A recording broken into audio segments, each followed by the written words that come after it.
Good morning to everybody. मैं अशरफ मेवाती, इतिहास प्राध्यापक, राजकीय वरिष्ठ माध्यमिक विद्यालय गांधीग्राम घासेड़ा, जिला नूंह, मेवात, एजुसेट कार्यक्रम में आपका हार्दिक अभिनंदन करता हूं। प्रिय विद्यार्थियों, आज हम 11वीं कक्षा के 11वें अध्याय आधुनिकीकरण के रास्ते के दूसरे भाग के अंतर्गत चीन के बारे में विस्तृत जानकारी प्राप्त करेंगे। इस पाठ के अध्ययन के उद्देश्य हैं चीन की भौगोलिक स्थिति का अध्ययन करना, चीन के विदेशों से संबंधों के बारे में जानकारी प्राप्त करना, चीन पर विदेशियों के प्रभावों के बारे में ज्ञान प्राप्त करना, गणतंत्रवादी चीन का अध्ययन करना, चीन में हुई क्रांतियों के बारे में विस्तृत रूप से जानकारी प्राप्त करना, चीन में साम्यवादी दल के उदय तथा स्थिति का अध्ययन करना, चीन में नए जनवाद के बारे में ज्ञान प्राप्त करना, चीन के दार्शनिक टकरावों का अध्ययन करना तथा चीन में हुए सुधारों के बारे में जानकारी प्राप्त करना।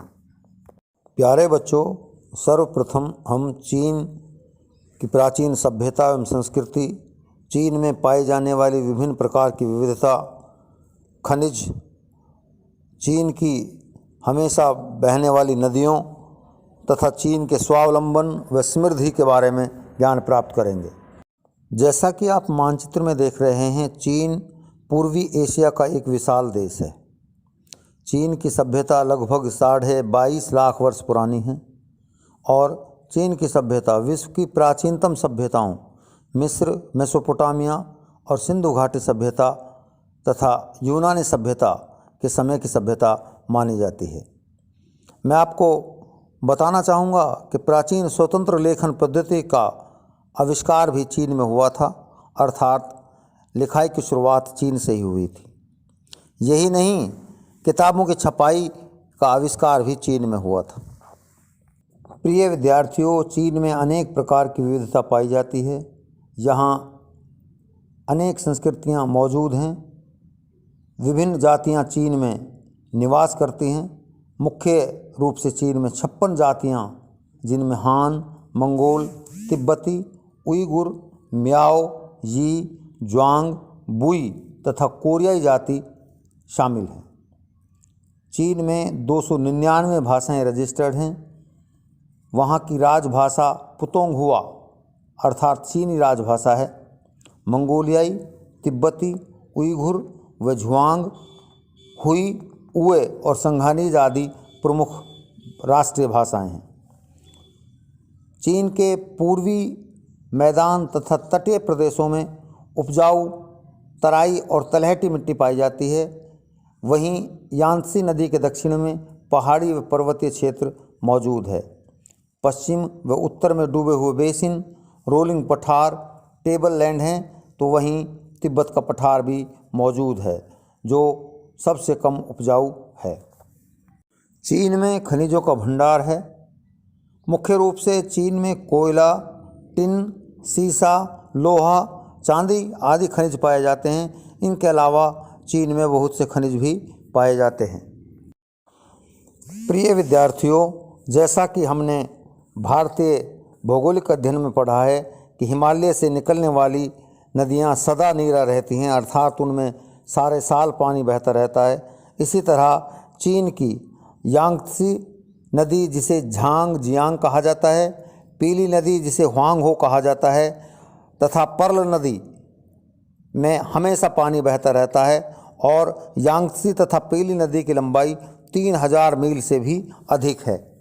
प्यारे बच्चों, चीन में प्राकृतिक संपदा पर्याप्त मात्रा में पाई जाती है। वहाँ के लोग अत्यंत मेहनती हैं और यही कारण है कि वे संसार के किसी भी अन्य देश पर निर्भर नहीं हैं, अर्थात वे आत्मनिर्भर हैं। और उनकी इस पर्याप्त संपदा को देखकर के ही विदेशियों की नज़र चीन पर पड़ी और उन्होंने चीन पर कब्जा जमाने की कोशिश की। अब हम चीन का उसके पड़ोसी देशों तथा यूरोपीय देशों के साथ व्यापार, यूरोप से जेसुइट मिशनरियों का आगमन, अफीम व्यापार, अफीम युद्ध, जापान से चीन की पराजय और साम्राज्यवादी शक्तियों द्वारा चीन को खरबूजे की तरह काटना, तथा रूस जापान युद्ध के बारे में चर्चा करेंगे। चीन दुनिया का वह देश है जिसकी सीमाएं सबसे अधिक 14 देशों से लगती हैं। चीन का पड़ोसी देश जापान चीन को अपनी संस्कृति का स्रोत व आदर्श मानता है। और हाँ, चीन व जापान दोनों देशों की भाषाओं की लिपि भी एक है और चीनी भाषा की लिपि का आंशिक रूप से प्रयोग उसके पड़ोसी देशों कोरिया और वियतनाम में भी किया जाता है। 1685 ईस्वी में मांचू सम्राट कांग हसी ने यूरोपियनों को तटीय बंदरगाहों पर व्यापार करने की अनुमति दी थी, जिसके साथ ही यूरोपीय व्यापारी चीन में समुद्री रास्ते से आने लगे। व्यापारियों के आगमन के साथ ही चीन में जेसुइट पादरियों का आना शुरू हो गया। जेसुइट पादरियों ने चीन में ईसाई धर्म का प्रचार किया, लेकिन साथ ही उन्होंने चीनी लोगों को खगोल विद्या, गणित और विज्ञान की नई तकनीकों से भी परिचित करवाया। शुरू में यह असर बहुत धीमा रहा, परंतु 19वीं शताब्दी में इस परिवर्तन ने तेज गति पकड़ ली। प्रिय विद्यार्थियों, हम पहले ही चर्चा कर चुके हैं कि चीन एक स्वावलंबी देश था और वह संसार के किसी भी अन्य देश पर निर्भर नहीं था। जैसे ही चीन में यूरोपीय व्यापारी आए तो उनको चीन में अपनी वस्तुओं को बेचने के लिए बाजार नहीं मिला। वे चीन से चाय, रेशम और चीनी मिट्टी के बर्तन खरीदते थे, अतः उनको ये सारी सामग्री चांदी के बदले खरीदनी पड़ती थी। धीरे धीरे उन्होंने भारत से लाकर चीन में अफीम बेचना शुरू कर दिया। जब चीन के लोग अफीम के आदी हो गए तो चीन के लोग अफीम को महंगे दामों पर भी खरीदने लगे। इस प्रकार अंग्रेज़ों ने चीन, ब्रिटेन और भारत के बीच में एक त्रिकोणीय व्यापार की धुरी बना दी। यानी चीन से चाय, रेशम और चीनी के मिट्टी के बर्तन ब्रिटेन जाते थे, भारत से अफीम चीन आती थी और प्राप्त चांदी ब्रिटेन की जो कंपनी थी, ब्रिटिश ईस्ट इंडिया कंपनी, उसके अधिकारियों को उधार पत्रों के बदले में दी जाती थी। अंग्रेज़ों ने अपनी साम्राज्यवादी नीति के तहत चीन में अफीम के व्यापार को बढ़ाने के लिए सैन्य बलों का प्रयोग किया, जिसके परिणाम स्वरूप दोनों देशों के बीच में युद्ध छिड़ गया। पहला युद्ध 1839 से 1842 ईस्वी तक तथा दूसरा युद्ध 1856 से 1860 तक लड़ा गया। इन दोनों ही युद्धों में चीनियों की हार हुई, क्योंकि चीनी लोग अफीम के अत्यधिक प्रयोग से नशे का शिकार हो गए थे, कमज़ोर हो गए थे।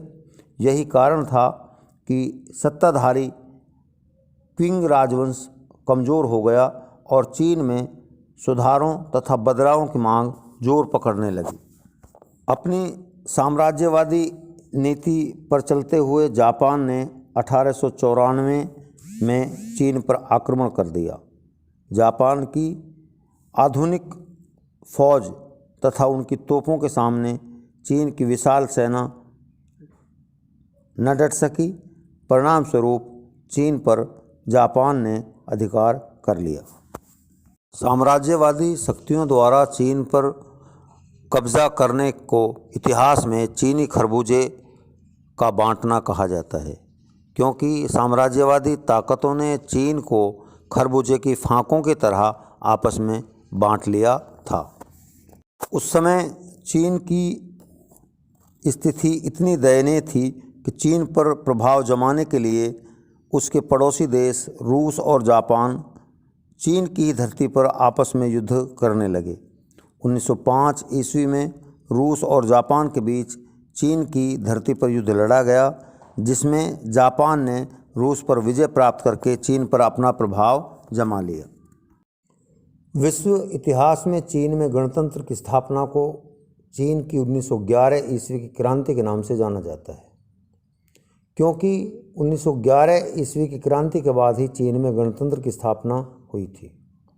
प्रिय बच्चों, इसके अंतर्गत हम चीन में मांचू शासन की समाप्ति, चीन में किए जाने वाले सुधारों का असफल होना, संसार में साम्राज्यवादी ताकतों द्वारा उनके उपनिवेशों में किए जा रहे अत्याचार, बौद्धिक जागरण, चीन के लोगों द्वारा जापान से प्रेरणा लेना तथा गणतंत्र की स्थापना में प्रेस व साहित्य की भूमिका सहित डॉक्टर sun यat-सेन की भूमिका और चीन में रेलों के राष्ट्रीयकरण के मुद्दे का अध्ययन करेंगे। 1619 ईस्वी में मिंग वंश के शासकों को सत्ता से हटाकर मांचू शासन की स्थापना की गई थी। उन्होंने ही यूरोपियनों को चीन में व्यापार करने की अनुमति प्रदान की थी। 18वीं शताब्दी के अंत में मांचू वंश के पतन की शुरुआत हो गई और जैसे जैसे यूरोपीय ताकतों का प्रभाव बढ़ने लगा वे कमज़ोर होते गए और 1894 ईस्वी में जब जापान ने चीन पर आक्रमण किया तो उनकी निष्क्रियता से जनता उनके विरुद्ध हो गई। प्रिय विद्यार्थियों, 1898 ईस्वी में कांग यूवेई और लियांग किचाऊ जैसे समाज सुधारकों ने व्यवस्था को मजबूत बनाने के लिए एक आधुनिक प्रशासकीय व्यवस्था, नई सेना और नई शिक्षा व्यवस्था के निर्माण की नीतियां बनाईं और उन्होंने संवैधानिक सरकार के गठन के लिए स्थानीय विधायिकाओं का भी गठन किया और इसी के साथ उन्होंने चीन को उपनिवेशीकरण से बचाने के लिए भी ज़रूरत महसूस की। परंतु उनके इन सुधारों का राजमाता तसोसी और रूढ़िवादियों द्वारा ज़बरदस्त विरोध किया गया और शासक वर्ग द्वारा सुधारवादी नेताओं का दमन किया गया, उनको मारा गया, जिससे आम जनता राजतंत्र के विरुद्ध उग्र हो गई। साम्राज्यवादी ताकतों द्वारा किए गए अत्याचारों का चीन के विचारकों पर गहरा प्रभाव पड़ा। 1890 ईस्वी में पोलैंड का बंटवारा बहुत चर्चा में रहा तथा चीन में वोलान वू शब्द का प्रयोग किया जाने लगा, जिसका अर्थ था हमें पोलैंड करने के लिए। भारत का उदाहरण भी उनके सामने था। प्रमुख विचारक लियांग किचाऊ ने 1903 में लिखा कि भारत को किसी देश ने नहीं बल्कि ब्रिटिश ईस्ट इंडिया कंपनी ने बर्बाद किया है।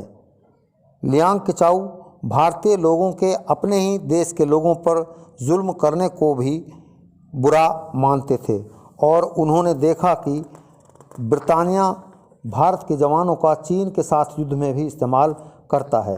इन सब बातों से चीन के लोगों के दिल में यह भय उत्पन्न हो गया कि यदि हमने राष्ट्र की जागरूकता लाकर पश्चिम का विरोध नहीं किया तो ये हमारे देश पर भी कब्जा कर लेंगे। अतः लोगों में राष्ट्रीय जागरूकता उत्पन्न हो गई। इसी समय चीन का बुद्धिजीवी वर्ग संसार के अन्य देशों के बुद्धिजीवी लोगों के संपर्क में आया। चीन के विद्यार्थियों को 1890 ईस्वी में बहुत बड़ी संख्या में जापान पढ़ने के लिए भेजा गया। उनको इंग्लैंड और फ्रांस भी पढ़ने के लिए भेजा गया, जहां से वे शिक्षा प्राप्त करने के बाद समानता, स्वतंत्रता तथा भाईचारे की भावना को लेकर अपने देश में आए और उन्होंने अपने देश में गणतंत्र स्थापित करने में महत्वपूर्ण भूमिका निभाई। प्रिय विद्यार्थियों, हालांकि जापान चीन को अपनी संस्कृति का स्रोत एवं आदर्श मानता था, परंतु 19वीं शताब्दी के अंतिम दशकों में जापान शिक्षा ग्रहण करने गए चीनी विद्यार्थियों ने जापानी भाषा में हुए यूरोपीय ग्रंथों के अनुवाद को पढ़ा। इसके अलावा उन्होंने जापान की प्रगति व आधुनिकीकरण से भी प्रेरणा ली और अपने देश में गणतंत्र व्यवस्था स्थापित करने में महत्वपूर्ण भूमिका निभाई। चीन में गणतंत्र की स्थापना में प्रेस ने बहुत महत्वपूर्ण भूमिका अदा की। जहां प्रेस ने दुर्दशा का वर्णन किया, वहीं विभिन्न पत्रिकाओं किंग ई पाओ, जिसे लोकमत के नाम से जाना जाता है, मिन मिन तुंग पाओ, लोकोद्वार, कुओ फैग पाओ, राष्ट्रीय आत्मा आदि ने चीन में गणतंत्र स्थापित करने में महत्वपूर्ण रोल अदा किया। साथ ही साहित्य में वांग वेई, हु हान मिन और चांग पिंगलिन आदि ने भी अपनी भूमिका बहुत ही ईमानदारी से निभाई। चीन में गणतंत्र की स्थापना में सबसे महत्वपूर्ण योगदान सन यात सेन का रहा है। उन्होंने विदेशों में डॉक्टरी की पढ़ाई की। वे एक प्रगतिशील राष्ट्रवादी थे और उनके कार्यक्रम के 3 सिद्धांत, जिन्हें सन मिनचुई कहा जाता है, पहला राष्ट्रवाद, दूसरा चीन में गणतंत्र की स्थापना तथा तीसरा चीन में समाजवाद स्थापित करना था और उनका एकमात्र लक्ष्य गणतंत्रात्मक चीन था।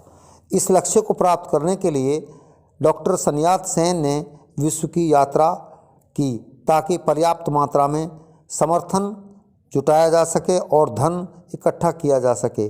उनकी हत्या पर $50,000 का इनाम रखा हुआ था। उन्होंने तरुण चीन जैसे अन्य दलों के साथ मिलकर तुंग मैंग हुई का गठन किया, अर्थात कुओमिंगतांग या राष्ट्रवादी दल की स्थापना की। उन्हें चीन के इतिहास में रूस के लेनिन, भारत के गांधी और तुर्की के मुस्तफ़ा कमाल पाशा का दर्जा हासिल है। सही अर्थों में डॉक्टर सन यात सेन को आधुनिक चीन का संस्थापक माना गया है। 1911 की चीनी क्रांति का तत्कालिक कारण रेलों का राष्ट्रीयकरण था। मांचू की केंद्रीय सरकार रेलों पर अपना नियंत्रण स्थापित करना चाहती थी, जबकि प्रांतीय सरकारें रेलों को अपने अधीन रखना चाहती थी।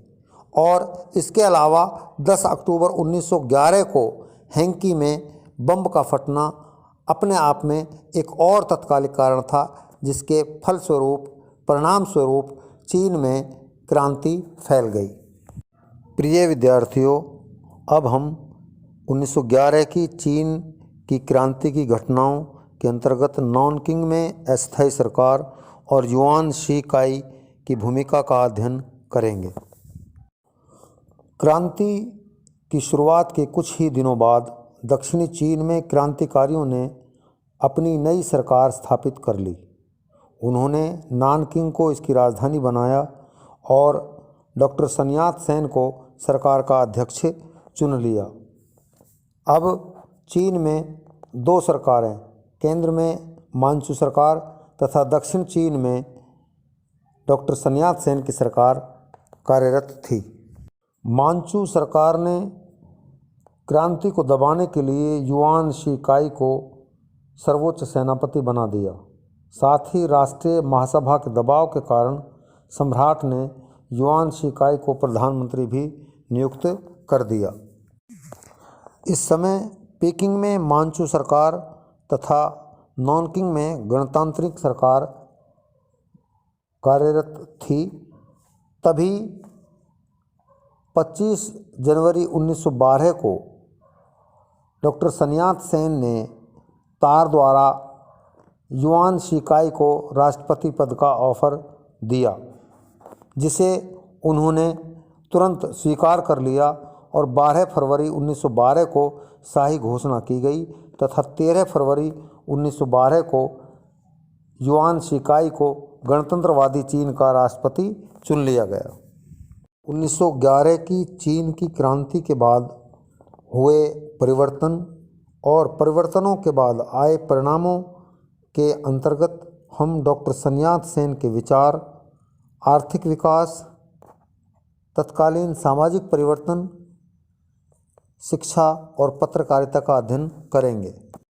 क्रांति के पश्चात डॉक्टर सन यात सेन के विचारों को आदर्श माना गया, जिसके अंतर्गत प्रत्येक व्यक्ति को रोटी, कपड़ा, रहने के लिए मकान तथा परिवहन की सुविधा प्रदान करने का लक्ष्य रखा गया। देश में आर्थिक विकास हेतु रेल मार्गों का बिछाना तथा हवाई अड्डों का निर्माण भी शामिल था। इसके अंतर्गत बाढ़ नियंत्रण परियोजनाएं भी लागू की गई, जिनके द्वारा पर्याप्त मात्रा में सिंचाई व्यवस्था तथा लोगों को बाढ़ की तबाही से बचाना शामिल था। उद्योगों को प्रोत्साहन दिया गया। शहरों में रहने वाले अधिकतर लोग व्यापारी एवं छोटे दुकानदार थे। प्यारे बच्चों, राष्ट्रवादियों के काल में सामाजिक परिवर्तन बड़ी धीमी गति से हुए। उन्होंने धर्मनिरपेक्ष और कन्फ्यूशियसवाद का समर्थन किया। महिलाओं की स्थिति के बारे में उनके विचार संकीर्ण थे। उन्होंने महिलाओं पर पुरुषवादी दृष्टिकोण थोपा तथा महिलाओं को घर की चारदीवारी के अंदर ही रहने को कहा। उन्होंने महिलाओं के लिए 4 बातों पर जोर दिया: सतीत्व, रूप, रंग, वाणी और काम। उन्होंने इन गुणों को महिलाओं के लिए 4 सद्गुण भी बताया। कामकाजी महिलाओं की स्थिति बहुत बेकार थी। उन्हें कम वेतन पर अधिक समय तक काम करना पड़ता था। प्रिय विद्यार्थियों, सन 1902 ईस्वी में चीन में पीकिंग विश्वविद्यालय की स्थापना हो चुकी थी, परंतु चियांग काई शेक के काल में बहुत से विद्यालय तथा कॉलेज स्थापित किए गए और शिक्षा के क्षेत्र में जो सबसे महत्वपूर्ण परिवर्तन किया गया उसके द्वारा चीनी भाषा को सरल रूप दिया गया ताकि इससे आम जन भी शिक्षा प्राप्त कर सकें, जिसका परिणाम यह हुआ कि थोड़े ही समय में करोड़ों लोग पढ़ने लिखने में माहिर हो गए। प्रिय विद्यार्थियों, चीन में आधुनिक विचारधारा स्थापित करने में समाचार पत्र और पत्रिकाओं ने महत्वपूर्ण भूमिका निभाई।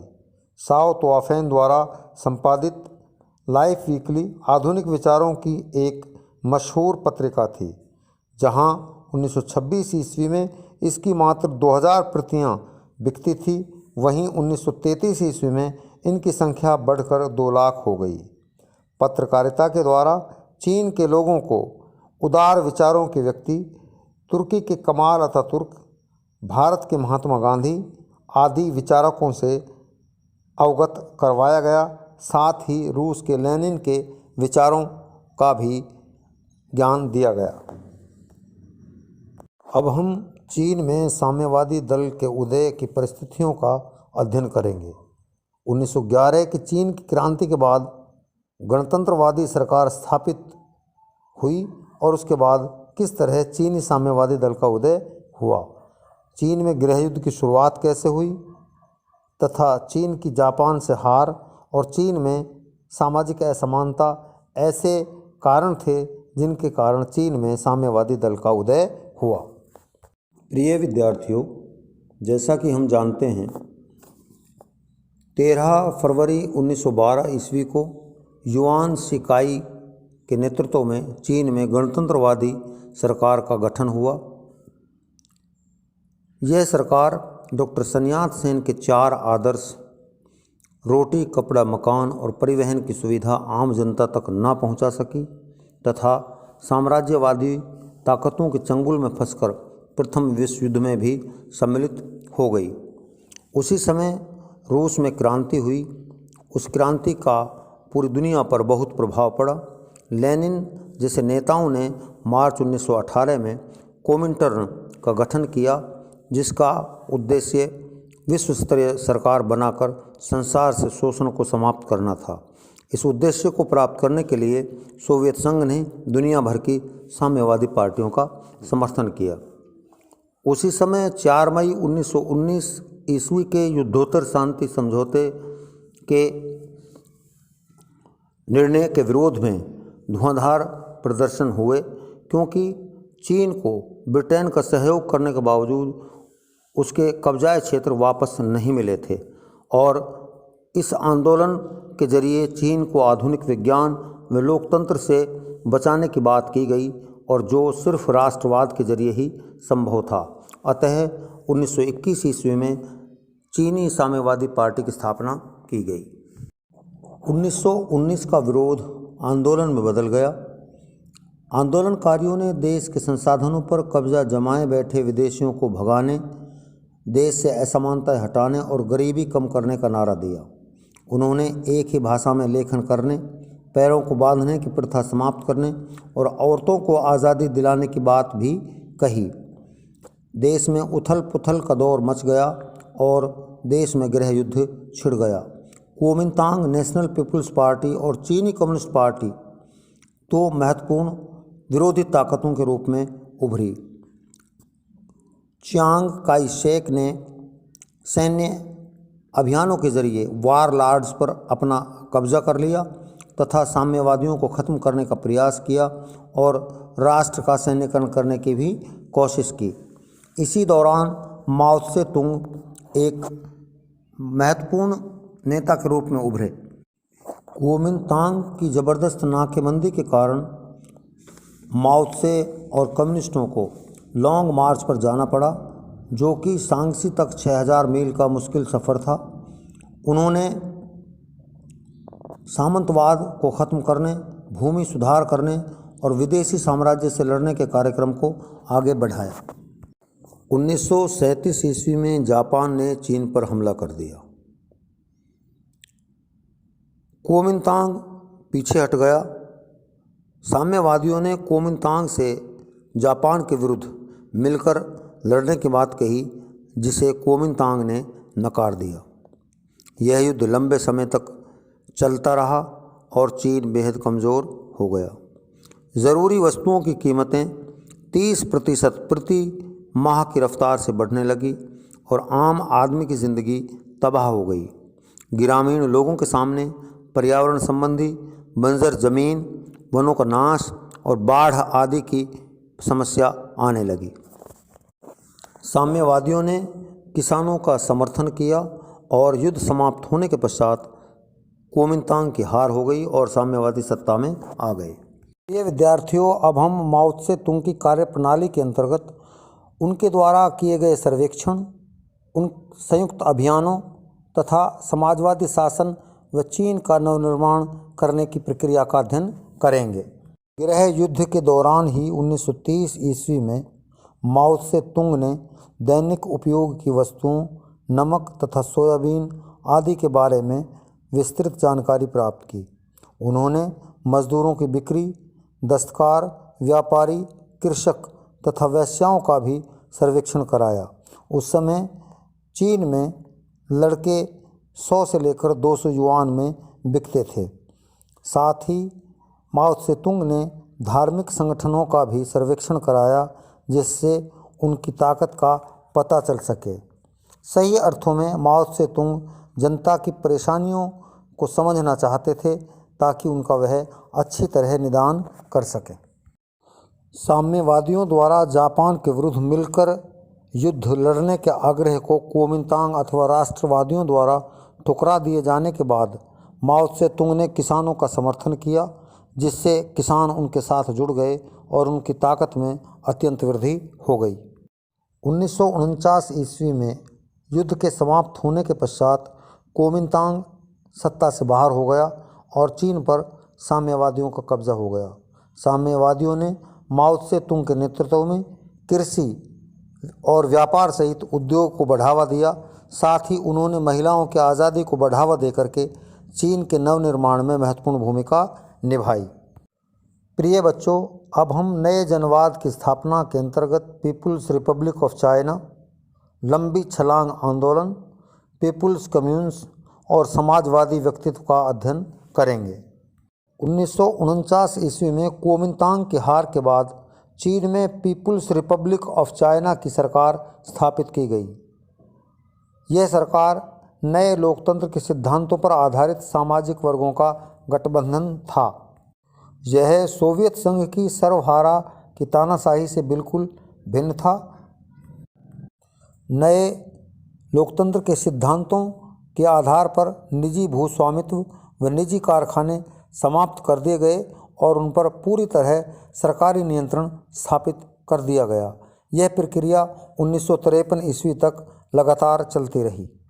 1958 में औद्योगिकरण में तेज़ी लाने के लिए लोगों को अपने घरों के पिछवाड़े में इस्पात की भट्टियां स्थापित करने को कहा गया, जिसे इतिहास में लंबी छलांग आंदोलन के नाम से जाना जाता है। चीन में साम्यवादियों की सरकार स्थापित होने के पश्चात भूमि से निजी स्वामित्व खत्म कर दिया गया। अब लोग इकट्ठे ज़मीन के मालिक थे और सब मिलजुल कर फसल उगाते थे। 1958 तक ऐसे समुदायों की संख्या 26,000 के आसपास थी, जो कुल कृषक आबादी का 98% थे। साम्यवादी पार्टी के नेता माओ जेदांग या माओ त्से तुंग ने मार्क्सवादी लेनिनवादी विचारधारा के साथ सैनिक रणनीति को जोड़कर एक नया सिद्धांत बनाया जिसे माओ के नाम से अथवा माओवाद के नाम से जाना जाता है। इस सिद्धांत के द्वारा वे अपने लक्ष्यों को प्राप्त करने में सफल रहे। माओ की चिंता प्रत्येक व्यक्ति को समाजवादी बनाने की थी और उनकी 5 चीज़ें पसंद थी, जिनमें पितृभूमि, जनता, काम, विज्ञान और जनसंपत्ति। माओ त्से तुंग ने किसानों, महिलाओं, छात्रों और अन्य गुटों के लिए जन संस्थाएं बनाई। All China democratic women's federation के जहां 760 लाख सदस्य थे, वहीं ऑल चाइना स्टूडेंट्स फेडरेशन के 32,90,000 सदस्य थे। माओ के ये लक्ष्य और तरीके साम्यवादी पार्टी के सभी लोगों की पसंद नहीं थे। 1953-54 ईस्वी में कुछ लोगों ने औद्योगिक संगठनों और आर्थिक विकास की तरफ ज़्यादा ध्यान देने पर बल दिया। उनमें लियू शाओची और तंग शाओपिंग ने कम्यून प्रथा को बदलने की कोशिश की, क्योंकि यह ठीक ढंग से काम नहीं कर रही थी। अर्थात घरों में पिछवाड़ों में बनाई गई स्टील औद्योगिक लिहाज से अनुपयोगी थी, अतः उन्होंने कम्यून प्रथा को समाप्त करने की कोशिश की। प्रिय विद्यार्थियों, अब हम दर्शनों के टकराव के अंतर्गत माओवादियों व दक्षता के समर्थकों के बीच संघर्ष, सर्वहारा क्रांति के उदय तथा शिक्षा एवं अर्थव्यवस्था में आई रुकावटों का अध्ययन करेंगे। माओवादी जनता व समाज पर माओ विचारधारा को बलपूर्वक थोपने के पक्ष में थे, जबकि कुछ लोग माओवाद को बलपूर्वक लागू किए जाने के विरुद्ध थे। इसी बात पर दोनों समूहों में, गुटों में आपस में संघर्ष छिड़ गया। माओवाद के विरुद्ध दक्षता के समर्थकों को दबाने के लिए माओ ने 1965 ईस्वी में सर्वहारा सांस्कृतिक क्रांति शुरू की। उन्होंने अपने आलोचकों को दबाने के लिए पुरानी संस्कृति, पुराने रीति रिवाजों और पुरानी आदतों के खिलाफ अभियान छेड़ने के लिए रेड गार्ड्स, छात्रों और सेना का इस्तेमाल किया। छात्रों और पेशेवर विद्वानों को जनता से ज्ञान हासिल करने के लिए ग्रामीण इलाकों में भेजा गया। उनकी विचारधारा थी कि साम्यवादी होना पेशेवर ज्ञान से अत्यधिक महत्वपूर्ण है। प्रिय विद्यार्थियों, सर्वहारा सांस्कृतिक क्रांति से चीन में खलबली मच गई। साम्यवादी पार्टी कमज़ोर होने लगी। शिक्षा व्यवस्था और अर्थव्यवस्था में गिरावट आनी शुरू हो गई। अतः देश को एक मजबूत, शक्तिशाली बनाने के लिए 1975 ईस्वी में साम्यवादी पार्टी ने एक बार पुनः औद्योगिक अर्थव्यवस्था के निर्माण पर जोर दिया। प्रिय बच्चों, 1978 ईस्वी में शुरू होने वाले सुधारों में तंग शाओपिंग के मजबूत नेतृत्व ने महत्वपूर्ण भूमिका निभाई तथा उसके कुछ समय बाद लोकतंत्र की मांग जोर पकड़ने लगी। तंग शाओपिंग द्वारा पार्टी पर मजबूत नियंत्रण स्थापित करने के पश्चात उन्होंने देश में समाजवादी बाजार अर्थव्यवस्था की शुरुआत की। 1978 ईस्वी में पार्टी के आधुनिकीकरण के अपने 4 सूत्री लक्ष्य विज्ञान, उद्योग, कृषि और रक्षा के विकास को लागू किया। उन्होंने पार्टी में बहस की इजाज़त दी, परंतु पार्टी से सवाल जवाब न करने पर रोक लगा दी। 5 दिसंबर 1978 को अज्ञात लोगों ने दीवार पर पोस्टर लगाए जिनमें लिखा था कि लोकतंत्र के बिना अन्य आधुनिकताएं कुछ भी नहीं बन पाएंगी। इसे 5वीं आधुनिकता कहा गया तथा गरीबी न हटाने और लैंगिक शोषण खत्म न कर पाने के लिए चीनी कम्युनिस्ट पार्टी को दोषी करार दिया गया। उन्होंने पार्टी के अंदर यह बात कही, परंतु उनकी मांगों को बलपूर्वक दबा दिया गया। 4 मई 1919 के आंदोलन की 70वीं सालगिरह पर 1989 ईस्वी में बहुत से बुद्धिजीवियों ने ज़्यादा खुलेपन के और कड़े सिद्धांतों, जिन्हें सू साओजी कहा जाता था, को ख़त्म करने की मांग की। बीजिंग के तियानमेन चौक पर छात्रों के प्रदर्शन को बेहद निर्दयतापूर्वक दबा दिया गया। कुछ समय पश्चात चीन के विकास के विषय पर दोबारा बहस हुई। पार्टी द्वारा समर्थित प्रधान मत मजबूत राजनीतिक नियंत्रण, आर्थिक खुलेपन और विश्व बाजार से जुड़ाव पर आधारित है, जबकि इसके विपरीत कुछ लोग सामाजिक गुटों, क्षेत्रों, पुरुषों और महिलाओं के बीच बढ़ती हुई असमानताओं से सामाजिक तनाव को बढ़ता हुआ मान रहे हैं और बाजार पर अधिक महत्व देने के पक्ष में नहीं हैं। आखिरकार सबसे अंत में पहले के पारंपरिक विचार दोबारा पनपने लगे और कन्फ्यूशियसवाद पर जोर दिया जाने लगा, ताकि चीन पश्चिम की नकल करने के बजाय अपनी परंपरा का पालन करते हुए एक आधुनिक समाज बना सके। प्रिय बच्चों, अब आपको इस अध्याय को समझने के लिए इस वीडियो को कई बार देखना है तथा वीडियो को देखने के पश्चात आपको अग्रवर्णित प्रश्नों के उत्तर अपनी उत्तर पुस्तिका में लिखने हैं। पहला प्रश्न है, चीनी खरबूजे को काटना से क्या अभिप्राय है? प्रश्न संख्या 2, भारत पर अंग्रेज़ों के कब्जे से चीन ने क्या सबक लिया? प्रश्न संख्या 3, चीन ने पश्चिमी अंधानुकरण क्यों नहीं किया? यह हम भारतीयों ने क्यों नहीं सोचा? प्रश्न संख्या 4, चीन की 1911 ईस्वी की क्रांति पर टिप्पणी लिखिए। प्रश्न नंबर 5, चीन में माओवाद का वर्णन कीजिए। वीडियो को ध्यानपूर्वक देखने और मेरे द्वारा की गई चर्चा को सुनने के लिए आपका बहुत बहुत धन्यवाद।